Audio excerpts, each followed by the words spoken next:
এবারে metal presence কৃষি সংবাদ সুজলা সুফলা।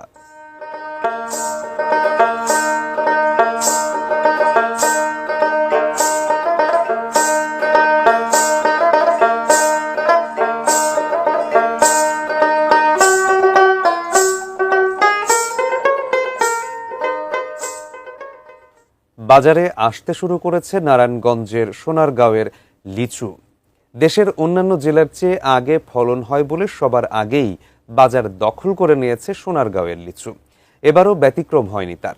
নারায়ণগঞ্জ প্রতিনিধি হাসান মজুমদার বাবলুর পাঠানো তথ্য এবং ছবি নিয়ে আরো বিস্তারিত থাকছে ডেস্ক রিপোর্টে। গ্রীষ্মকাল মানেই ফল ফলাদির মৌসুম। তরমুজের পথ ধরে একে একে বাজারে আলো করতে থাকে লিচু, আম, কাঁঠাল। অনেকেরই অপেক্ষা থাকে প্রিয় ফল লিচুর জন্য। সাতক্ষীরার আমের পাশাপাশি বাজারে এসেছে সোনারগাঁওয়ের লিচু। প্রতি বছরই সবার আগে চলে আসে এই অঞ্চলের লিচু। এবারও সে ধারার ব্যতিক্রম হয়নি। পাতি, কদমি ও চায়না থ্রি এই তিন জাতের লিচুর আবাদ হয় সোনারগাঁওয়ে।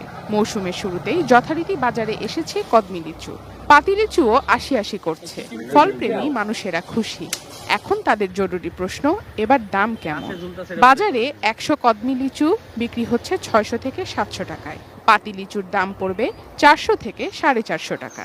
আগের বার থেকে দাম একটু বেশি, বাট কিন্তু সুস্বাদু অনেক ভালো। কদমি লিচু 600 টাকা চলতে আছে, আর পাতি লিচু ছোট, দাম একটু কম আছে। লিচুগুলা ঢাকা উত্তরা যাইতেছে, তারপরে হয়েছে গিয়া গুলশান, মতিঝিল, তারপরে দেশের বাইরেও যাইতেছে।